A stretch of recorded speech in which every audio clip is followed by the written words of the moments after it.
하나님의 뜻을 따라 그리스도 예수의 사도로 부르심을 받은 바울과 형제 소스데네는 고린도에 있는 하나님의 교회 곧 그리스도 예수 안에서 거룩하여지고 성도라 부르심을 받은 자들과 또 각처에서 우리의 주 곧 그들과 우리의 주 되신 예수 그리스도의 이름을 부르는 모든 자들에게 하나님 우리 아버지와 주 예수 그리스도로부터 은혜와 평강이 있기를 원하노라. 그리스도 예수 안에서 너희에게 주신 하나님의 은혜로 말미암아 내가 너희를 위하여 항상 하나님께 감사하노니 이는 너희가 그 안에서 모든 일 곧 모든 언변과 모든 지식의 풍족함으로 그리스도의 증거가 너희 중에 견고하게 되어 너희가 모든 은사의 부족함이 없이 우리 주 예수 그리스도의 나타나심을 기다림이라. 주께서 너희를 우리 주 예수 그리스도의 날에 책망할 것이 없는 자로 끝까지 견고하게 하시리라. 너희를 불러 그의 아들 예수 그리스도 우리 주와 더불어 교제하게 하시는 하나님은 미쁘시도다. 아멘. 오늘부터 6주에 걸쳐서 고린도 전서 말씀을 주일 설교 시간과 또한 새벽기도 말씀을 통해서 함께 전하도록 하겠습니다. 우리 모두가 귀한 은혜 가운데에 충만히 거하시기를 축원합니다. 이 고린도 전서는 바울이 고린도 교회에 보낸 첫 번째 편지입니다. 여러 자료를 추정해 보면 여러 차례 편지를 보낸 것으로 이렇게 사료가 되는데 그 중에서 전해지는 먼저 것이 바로 전서입니다.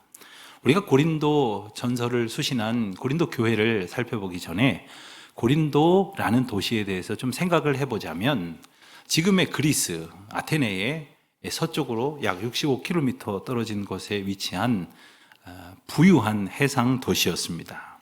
당시에 활발했던 무역과 그리고 해상 교통의 중심지여서 많은 사람들이 오갔습니다. 특별히 이제 그 안전을 빌면서 여러 나라의 부족들이 숭배하던 우상들이 이곳에 죄다 모여들었기에 현란한 우상 도시였다 이렇게도 불리워집니다. 그곳에는 수백 명 혹은 수천 명의 사람들이 모일 수 있는 신전들이 여럿 있었고 또 어떤 신전에서는 여사제들과 음란한 행위를 함으로써 종교의식을 치르는 그런 것도 있었습니다. 한마디로 돈은 좀 있어서 먹고 살기는 좋았을지 모르지만 온갖 타락과 음행을 일삼던 영적으로 아주 패역한 도시였다 이렇게 기억할 수 있죠. 이곳에는 한참 번성했을 때는 동시에 2만 명까지 들어갈 수 있는 큰 경기장도 있었다고 합니다. 뿐만 아니라 학문과 철학이 발달했던 곳이기도 하죠. 바울이 이곳을 방문하게 된 것은 두 번째 전도 여행의 여정 중이었습니다. 그가 빌립보와 데살로니가 그리고 베레아와 아덴을 거쳐서 이 고린도에 도착을 했을 때 그는 혼자였습니다. 그렇지만 하나님께서 신실한 전도자인 브리스길라와 아굴라 부부를 붙여주셔서 이들에게 복음을 전했고 이들과 함께 협력하여 이제 복음의 불길을 지펴 나갔습니다. 이후에 바울의 아주 중요한 동역자인 디모데와 실라가 마게도냐로부터 합류를 하게 됩니다. 그리고 아주 중요한 인물인데 이 고린도에 회당장이 있었는데 그 회당장이 예수님을 영접하게 됩니다. 그래서 이 고린도는 큰 부흥의 불길이 타오를 수 있었던 것이죠. 그런데 동시에 유대인들의 방해도 아주 거셌습니다. 그래서 그들은 물리적으로 바울을 핍박했고 그리고 고소하고 그를 괴롭혔습니다. 결국엔 고린도 지역을 떠날 수밖에 없었죠. 결과적으로 약 1년 반 정도 이제 바울은 고린도 교회를 섬겼고 뒤이어서 아볼로가 교회를 담당했습니다. 그런데 바울이 떠난 후에 들려오는 소식이 참 안타까운 것이었습니다. 그것은 바로 고린도 교회에 많은 문제가 드러나고 있다는 소식이었습니다. 그들이 여러 패로 갈려서 다투는 분쟁을 보였고 그뿐만 아니라 그들 가운데 경건하지 못한 이들의 음행하는 문제, 또 그들이 다투는 문제를 세상 법정으로 끌고 가서 생기는 송사의 갈등, 그런가 하면 그들의 결혼, 이혼의 문제, 또한 사도 바울의 사도권에 관한 그러한 지적들 뿐만 아니라 그들에게 하나님께서 선물로 주신 은사를 가지고 다투었던 이야기들, 그리고 그들이 부활에 관해서 한 마음으로 감사하지 못했던 그들의 부족한 신앙 문제 등 여러 가지 문제가 고린도 교회에 있었습니다. 바울이 편지를 쓰는데 엄밀히 말하자면 바울은 그 문제 하나하나에다가 해법을 제시하기 위해서 이 편지를 쓴 것은 아닙니다. 사실 생각해 보면 몇 마디 권면으로 그런 문제들이 해결될 수 있었던 것도 아니거니와 그 문제가 잠잠해졌다 할지라도 본질상 진노의 자녀들인 죄인들이 모여있는 공동체가 평안할 리는 어차피 없는 것입니다. 바울은 단지 그 문제들이 잠잠해지기를 바란 것이 아니라 그들이 받아야 될 궁극적인 해답, 오직 예수 그리스도, 그분만이 유일한 해답이다 라고 가르치는 말씀이 바로 고린도 전서입니다. 자, 예를 들어서 분쟁하고 있었다고 했는데 둘로 셋으로 넷으로 갈리워서 다투고 있는 그 분쟁의 해결이라는 게 뭡니까? 한편이 항복하는 겁니까? 포기하는 겁니까? 한편이 이겼다고 생각을 하는 겁니까? 승패를 가리는 것이 해결이 아니라 모두가 저들의 죄인됨을 깨닫고 예수 그리스도 앞에 나오는 것, 그래서 십자가를 바라보고 하나님의 은혜를 구하는 것, 이것만이 해결이지요. 다른 방법은 절대로 해결책이 될 수 없는 겁니다. 오늘날도 마찬가지예요. 주님 앞에 모두 나와 해결받지 않으면 예배는 드렸는지 모르지만 예배 끝나고 회의하면 또 싸워요. 하나님의 마음, 우리가 예수 그리스도의 그 이름 앞에 뭐이라고 하시는 그 음성을 우리가 기억하게 하시는 것입니다. 바울은 이 고린도를 떠나서 에베소에 머물 때에 이 편지를 써서 교훈을 했습니다. 그리고 나중에 마게도냐 지방에 머물 때에 또 다시 들려오는 소식에 응답하고자 고린도 후서를 써 보냈습니다. 그리고 바울이 모든 전도 여행을 마치고 예루살렘으로 돌아가는 길에 그는 고린도에 다시 들러서 석 달 동안 그 교회와 성도들을 돌보기도 했습니다. 한마디로 특별한 애정을 쏟은 교회라 할 수 있겠죠. 바울이 복음을 전하고 그 교회를 세운 곳은 참 여러 곳입니다. 그 중에서도 고린도 교회는 가장 큰 교회이기도 했고 큰 부흥을 맛본 교회이기도 했지만 동시에 이미 말씀드린 것처럼 많은 문제도 가지고 있었다는 거죠. 그렇기 때문에 실로 여러 가지 문제를 만나게 되는 오늘날의 교회들이 깊이 묵상해야 될 말씀이기도 할 것입니다. 그런데 바울의 일평생의 전도 사역을 보았을 때 우리가 유심히 볼 만한 그의 숨겨진 과거가 하나 있습니다. 감추고 싶은 비밀일지도 모르겠습니다. 그것은 바로 고린도에 오기 이전에, 직전의 일이었습니다.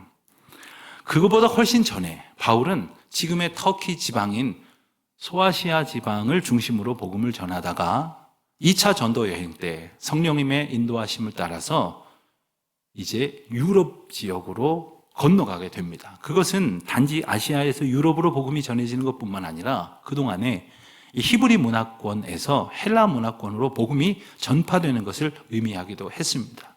바울은 은근히 기대하기도 했을 것입니다. 왜냐하면 신학뿐 아니라 철학, 특별히 헬라 철학에 그는 누구 못지않은 그 능통한 지식을 가지고 있었기 때문입니다. 그래서 그는 하나님의 인도하심을 보면서 마음에 소망을 품었는데 그곳이 바로 아덴, 즉 아테네였습니다.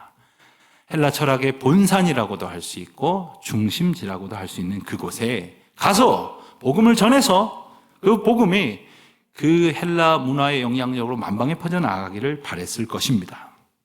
그는 철학과 신학에 자신감이 있었기 때문에 아덴을 기다렸고 그리고 아덴에 이르게 되었습니다. 하지만 결과적으로 그는 아덴에서 큰 실패를 맛보게 됩니다.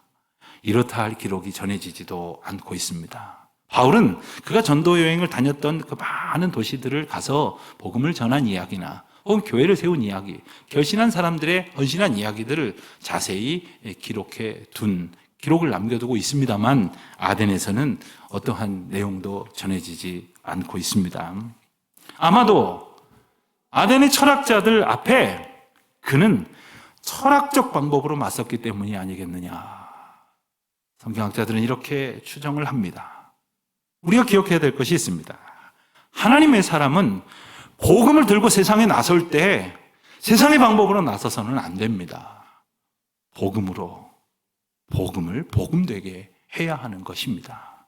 세상의 권세나 물질이나 명예나 이런 것들의 방식을 따를 것이 아니라 하나님의 방식, 우리를 향한 끝없는 사랑과 무한한 은혜의 방식으로 나아가야 할 것을 우리는 깨닫게 됩니다. 그렇게 실패를 겪고 나서 찾게 된 곳이 바로 고린도입니다. 아덴에서 도망치듯이 피하듯이 그렇게 고린도에 머물렀을 때에 바울은 자신의 심정을 고린도전서 2장 3절에서 이렇게 피력하기도 합니다. 내가 너희 가운데 거할 때에 약하고 두려워하고 심히 떨었노라. 마음이 약해졌어요. 그 위대한 전도자 바울이 복음을 전할 용기를 잃어버렸습니다. 어쩔 수 없이 그가 가지고 있는 기술, 이 천막을 만들고 또 부서진 천막 수리하는 그런 기술이 있었거든요. 이것 가지고 먹고 사는 형편이 되었습니다. 그러다가 아굴라와 브리스길라 부부를 만나게 됐고 성령의 인도하심을 따라 그들에게 복음을 전했을 때에 하나님께서 그들을 감동시키셔서 바울을 돕는 조력자로 세워주심으로 그렇게 시작한 공동체가 바로 고린도 교회인 겁니다. 그리고 큰 부흥을 맛본 바로 그 교회로부터 들려오는 소식이 평안치 않다는 것이니 바울의 심정이 어땠겠습니까? 오늘 말씀 1절을 보면 바울은 그가 쓴 여느 서신들과 마찬가지로 무난하면서 이 편지를 시작을 합니다. 그런데 바울은 1절에서 자기 자신을 이렇게 소개를 합니다. 하나님의 뜻을 따라 그리스도 예수의 사도로 부르심을 받은 나 바울은, 나 자신을 소개하기를 하나님의 뜻을 따라 그리스도 예수의 사도로 부르심을 받았다라고 고백하는 겁니다. 여러분, 우리가 인생을 살아가는 데 있어서 가장 중요한 전제는 바로 내가 누구냐를 깨닫는 겁니다. 내가 누구냐에 따라서 할 일이 정해지는 거예요. 내가 학생이다라는 사실을 기억할 때 공부해야지, 힘들어도 공부해야지. 내가 어느 직장을 섬기는 직장인이다 할 때 그래야 그 직장을 사랑하는 마음으로 책임껏 섬기게 되겠죠. 내가 누구냐? 하나님의 인도하심을 따라 그리스도 예수의 사도로 부르심을 받았다라고 고백을 합니다. 이 질문은 우리에게도 지금뿐만 아니라 평생의 삶을 우리 곁에 두어야 할 질문이 될 것입니다. 그런데 부르심을 받은 것은 사도 바울뿐만이 아니었습니다. 2절 말씀을 보면 그 편지를 받는 사람들, 고린도에 있는 하나님의 교회 곧 그리스도 예수 안에서 거룩하여지고 성도라 부르심을 받은 자들, 그들에게 이 편지를 보내고 있다고 바울이 고백을 하고 있습니다. 성도란 바로 부르심을 따라 모인 거룩한 무리입니다. 이것을 기억하셔야 해요. 우리가 성도 그러면 성도? 집사도 아니고 장로도 아니고 권사도 아니어서 그렇게 부르나 이럴지 모르지만 아닙니다. 그게 가장 아름다운 이름이에요. 거룩한 백성, 주의 부르심을 따라 모인 우리가 바로 교회입니다. 누구든지 그러므로 부르심 없이는 거룩하여질 수도 없고 성도가 될 수도 없고 그리스도의 이름을 부를 수도 없습니다. 그런데 교회에는 이 부르심을 받은 성도들만 있느냐? 그렇지 않다는 거예요. 이 부르심과 상관없이 지내는 이들도 있습니다. 자, 이들은 어떻게 다를까요? 예컨대 고린도 교회처럼 문제가 많은 것을 보면서 믿음 없고 부르심하고 상관없는 그런 알곡과 가라지 중에 가라지 같은 이들 때문에 이런 문제가 생겨난다, 이렇게 여깁니까? 그래서 그런 사람들만 없으면 문제는 발생하지 않고 교회는 평안할 것이다, 이렇게 생각이 드십니까? 그렇게 하나님이 부르신 백성들만 모여 있다고 한다면 정말 아무 문제가 없을까요? 결론적으로 말씀드리면 그렇지 않습니다. 왜냐하면 우리는 본질상 진노의 자녀이고 죄된 속성으로부터 깨끗하여질 수 없는 존재이기 때문에 부르심에 감격하여 모여 있다가도 얼마 지나지 않으면 세상의 방식대로 하나님의 부르심을 잊은 채 살아가고 있는 사람들이 있다는 거죠. 그러니까 부르심을 받은 성도처럼 살다가도 그렇지 않아질 수도 있다는 것이 바로 우리에게 주신 교훈입니다. 자, 그렇다면 부르심을 받은 성도와 부르심을 받지 못한 성도의 차이는 뭘까? 말씀 속에서 그 답을 찾아야 하겠습니다. 그것은 바로 하나님의 말씀, 복음을 들었을 때 그것을 깨닫느냐 못 깨닫느냐의 차이라고 말씀하십니다. 자, 이것은 어떤 그 인지 능력의 이야기를 하는 것이 아닙니다. 인간은 누구나 하나님의 진리의 말씀을 스스로 깨우칠 수가 없습니다. 주님의 도우심이 아니고서는 깨우칠 수가 없는 거예요. 들었다고 아는 것이 아닙니다. 세상 지식 많다고 해서 그것을 깨닫는 것도 아닙니다. 성령의 도우심으로만 가능한 것이죠. 그러므로 성령 하나님께서 부르신 자들에게 주의 말씀을 듣게 하시고 깨닫게 하여 주실 줄 믿습니다. 복음을 깨닫는다는 것이 뭡니까? 하나님의 마음 그리고 하나님의 시선에서 나 자신을 보는 겁니다. 그래야 내가 죄인인 것을 깨닫게 됩니다. 오직 하나님의 은혜로 그리고 그 은총 가운데 주신 예수 그리스도의 십자가 능력으로 말미암아 죽을 수밖에 없었던 우리가 사망에서 생명으로 옮겨졌다는 것, 이것을 알고 전적으로 받아들이는 것, 이것이 바로 복음을 믿는 것입니다. 그런데 이게 어떻게 인간의 지혜로 가능하냐는 거예요. 이게 어떻게 인간의 능력으로 의지로 되냐는 거예요. 눈만 뜨면 온갖 더럽고 추한 생각들로 탐욕으로 가득한 그러한 인생이 하나님의 도우심과 인도하심 없이 어떻게 진리와 구원을 깨달을 수 있다는 말입니까? 결국 우리에 있는 문제, 또 공동체와 교회에 드러나는 많은 문제들은 누가 옳으냐, 어떤 사람이 더 많이, 어떤 생각을 더 많이 하고 있느냐라는 것으로 판가름 나는 것이 아니라 우리가 주님 앞에 어떤 존재인가를 깨닫는 것으로부터 시작되어 하나님의 말씀을 듣는 구원의 은혜를 얻는 것으로 해결될 수 있다는 거예요. 3절 말씀에 보면 바울은 축복을 하면서 문안할 때에 하나님 우리 아버지와 주 예수 그리스도로부터 은혜와 평강이 있기를 원한다고 인사를 합니다. 여러분, 우리 은혜와 평강, 이 바울의 아주 그 전속 용어라고도 할 수 있는데, 이 바울의 많이 쓰는 이 은혜와 평강이 그저 의례적인 인사라고 생각해서는 안 됩니다. 이 은혜와 평강은 바울이 고백했던 것처럼 하나님 우리 아버지와 예수 그리스도로부터만 올 수 있다는 거예요. 다른 데서 얻을 수 있는 것이 아니라는 겁니다.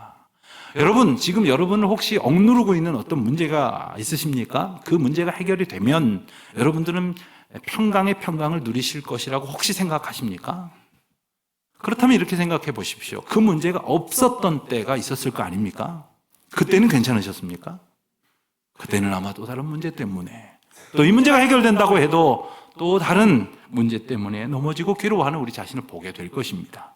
그렇습니다. 평강은 어떤 문제가 없어지거나 문제가 해결된다고 생기는 것이 아니라 하나님의 은혜의 말씀 가운데에 살아가는 그 은총을 깨닫는 데서 얻어질 수 있는 것입니다. 바울은 4절에서 고린도 교인들에게 내게 감사한 일이 있노라 하고 아주 기쁘고 행복한 일을 소개합니다. 그것은 바로 고린도 교회 교인들에게 하나님께서 주신 은혜 때문에, 그래서 내가 항상 바로 당신들 때문에 하나님께 감사한다, 이렇게 고백을 하고 있는 거예요. 여러분, 집에 들어갔는데 갑자기 여러분 남편이나 아내가, 혹은 여러분 부모님이나 혹은 여러분 자녀들이 여보, 내가 참 당신 때문에 행복하고 감사하다고, 그런 기도가 저절로 나온다고, 그런 이야기하면 갑자기 뭐가 필요해? 혹은 피곤해? 이런 생각할지 몰라요. 그러나 여러분, 정말 얼마나 바울이 고린도 교회 교인들로 인하여 기쁘고 행복했으면 이런 고백을 할 수 있겠습니까? 진짜 행복, 진짜 감사한 것이 무엇인지를 그는 깨달았기 때문이에요. 그런데 정작 고린도 교회 교인들은 이 사실을 모르고 있어요. 그래서 저들은 서로 분쟁을 하고 있었고 별것도 아닌 것 가지고 다투고 있었던 겁니다. 그렇게 많은 문제들을 일으켜서 다투다 보니까 하나님이 이미 내게 주신 은혜 가운데 살고 있다는 것도, 내가 예수 그리스도의 생명의 은혜 가운데 살고 있다는 것도 다 잊고 말았습니다. 그래서 바울은 고린도 전서에서 유난히 강조하는 중요한 용어가 하나 있는데 바로 예수 안에서 이런 표현을 강조를 해요. 예수 안에서 이 은혜를 얻었음을 기억하라. 예수 안에서 약속을 받았음을 기억하라. 예수 안에서 평안하라. 그렇습니다. 우리가 예수 안에 살고 있다고 하는 것을 잊어버리고 있기 때문에 정말 예수 안에 살고 있지 않은 삶을 살아가게 된다는 겁니다. 그러므로 고린도 교회에 드러난 많은 문제들은 성도된 이들이 예수 그리스도 안에 살고 있다는 것과 하나님의 은혜를 받은 자로 살고 있다는 것을 잊었다는 것이고, 이것만 바르게 깨닫는다면 다 풀려질 문제였다 하는 겁니다. 사랑하는 성도 여러분, 성도된 우리가 예수 그리스도 안에 산다는 것은 뭡니까? 십자가로 완성하신 하나님의 구원의 은혜, 그 사랑 안에 사는 것을 의미하는 것 아닙니까? 지금 바울은 고린도 성도들이 그런 교회 되고 그런 성도들이 되기를 중보하고 있다는 겁니다. 그게 제일 중요하다 이거죠. 오늘 우리가 어린이 주일을 맞아서 또 우리 어린이들을 떠올리며 우리 자녀들을 위해 기도했던 것들을 떠올리시게 될 겁니다. 여러분, 우리 자녀들을 위해서 얼마나 많은 기도를 합니까? 그런데 무슨 기도를 했는가 생각을 해보면 그저 공부 잘하고 좋은 학교 가고 또 좋은 학교 나와서 또 좋은 직장, 좋은 직업을 얻고 또 좋은 직책, 그리고 좋은 배우자 만나서 좋은 가정을 꾸려라, 뭐 이런 바람으로 열심히 기도했지요. 그런데 이 과정을 다 지나신 분들에게 들어보니까 결국 기도해야 될 게 그게 아니었더라는 말씀들을 하세요. 우리 자녀들이 어찌하든지 이 흔들리는 세상 속에서 믿음 위에 견고히 서야 될 텐데, 믿음 위에 온전히 서야 될 텐데 오직 소중한 것은 바로 이것인데 그렇게 기도하지 못하였다 하는 말씀들을 한 목소리로 하십니다. 그렇습니다. 이것을 깨닫지 못한 채 소위 세상에서 말하는 성공과 성취를 거두었다고 한다면 그것은 오히려 교만할 이유가 되더라는 거예요. 고린도 교회도요, 참 은사가 많았습니다. 오죽하면 자기들끼리 서로 받은 은사 갖고 뭐가 좋으냐, 뭐가 더 귀하냐 이렇게 다투기까지 했겠습니까? 아까 말씀드린 대로 도시 자체가, 그리고 모든 그곳의 사람들이 충분히 부유하다는 것 외에도 5절에서 우리가 읽은 것처럼 언변과 지식에 풍족한 것도 그것을 말합니다. 이미 그리스도의 은혜의 증거가 많았다는 거예요. 문제는 이 은혜가 하나님께 영광을 돌려드리는 것으로 또 하나님의 사명을 감당하는 것으로 바르게 쓰여지지 못한 채 소멸되고 말았다는 겁니다. 여러분, 하나님의 은혜는 하나님의 뜻대로 사용하지 않으면 소멸됩니다. 이것을 기억하셔야 해요. 하나님께서 주신 것은 하나님의 영광을 드러내도록 주신 거예요. 그것을 그렇게 쓰지 않고 자기 욕망대로 쓰려고 남겨둬봐야 다 사라지고 마는 겁니다. 무엇이든 간에 오직 주님의 은혜 가운데 온전히 설 수 있도록 견고하게 서기를 바울은 지금 기도하고 있는 거예요. 8절 말씀에서 바울은 다시 한번 그들에게 권면하며 기원합니다. 주께서 너희를 우리 주 예수 그리스도의 날에 책망할 것이 없는 자로 끝까지 견고하게 하시리라. 가끔 그런 생각하지 않으세요? 나중에 하나님 앞에서 부족하여서 실수하여서 범죄하여서 책망받을 것이 생각나면 얼마나 죄송하고 마음이 아프고 그렇습니까? 그런데 책망할 것이라고는 하나도 없이 흔들리는 세상 속에서 견고하게 서기를 중보하고 있다는 거예요.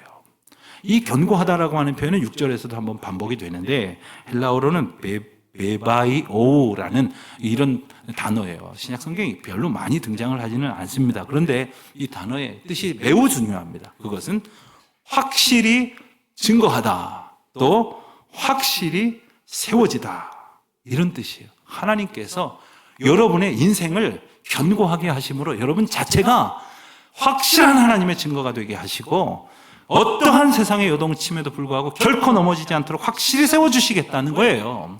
여러분, 우리 자녀들이 그와 같은 복을 얻는 것처럼 큰 기쁨이 어디에 있겠습니까? 여러분, 우리가 우리 자녀들을 잘 키워보겠다고, 다시 말하면 우리가 열심히 세상에다가 어떻게 굳게 세워보겠다고, 심어보겠다고 애쓰고 수고하지만 우리가 세워봤댔자 뭐 그렇게 대단하겠습니까? 여러분, 사판자루 가지고 나무 하나 심어보세요. 얼마나 든든하게 심겠습니까? 그러나 우리 하나님께서 세상을 통치하시는 하나님께서 견고하게 세우실 때에 저와 여러분이, 우리의 모든 자녀들과 후손들이 주님의 은혜 가운데 든든히 서게 될 줄로 믿습니다.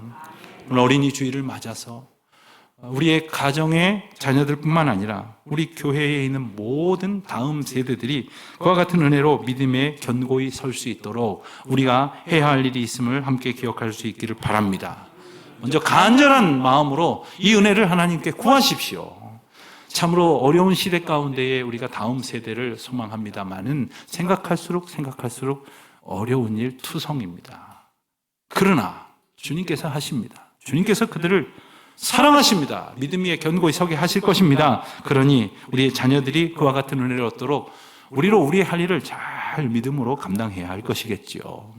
코로나가 이제 끝나가리라 하는 조심스러운 기대를 가져봅니다. 돌아보면 코로나 기간 동안에 많은 분들이 예배당에 출석하여 예배드리는 것을 좀 어려워하셨습니다. 그런데 그 중에서도 제일 어려웠던 분들이 누구일까? 바로 어린이들이에요.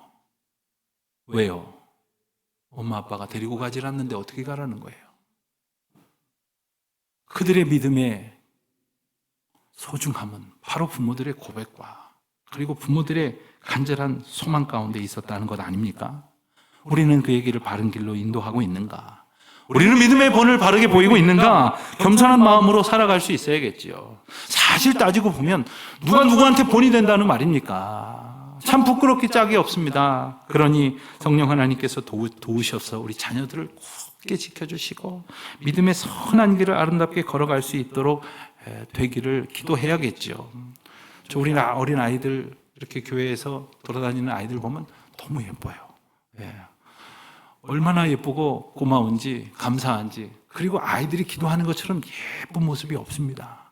가끔 제가 유아유치부나 아동부에서 아이들이 이렇게 기도하는 모습을 보면 미안합니다만 여러분은 하나 비교할 수가 없어요. 얼마나 예쁜 모습으로 그렇게 기도를 하는지 몰라요. 자, 그렇게 순전한 믿음을 갖고 자라는데 어느 순간에 왜 망가지는 겁니까? 왜 흐트러지는 겁니까? 왜 넘어지는 겁니까? 우리의 책임이 없지 않을 것이에요. 우리가 그들을 위해서 더 사랑하는 마음으로 섬길 수 있기를 바랍니다. 그러나 더욱 중요하게 기억해야 될 것은 그것이 우리가 한다고 되는 일이 아니라 우리 주 하나님께서 이루어 주실 일임을 소망해야 하는 것이고, 우리가 해야 될 일을 깨워 주실 때 그 일을 감당하는 것이지요. 주님께서는 우리와 우리의 자녀들을 믿음 위에 견고히 세워 주시려고 지금도 일하십니다. 지금도 말씀을 주시고 지금도 깨우쳐 주십니다. 지금도 은혜 가운데 우리를 인도하여 주십니다. 우리 힘으로가 아니라 오직 주의 은혜로 이것을 겸손히 인정하면서 주님만 더욱 바라보며 더욱 신실하게 찬송하며 의지하는 우리 모두가 되시기를 주님의 이름으로 축원드립니다.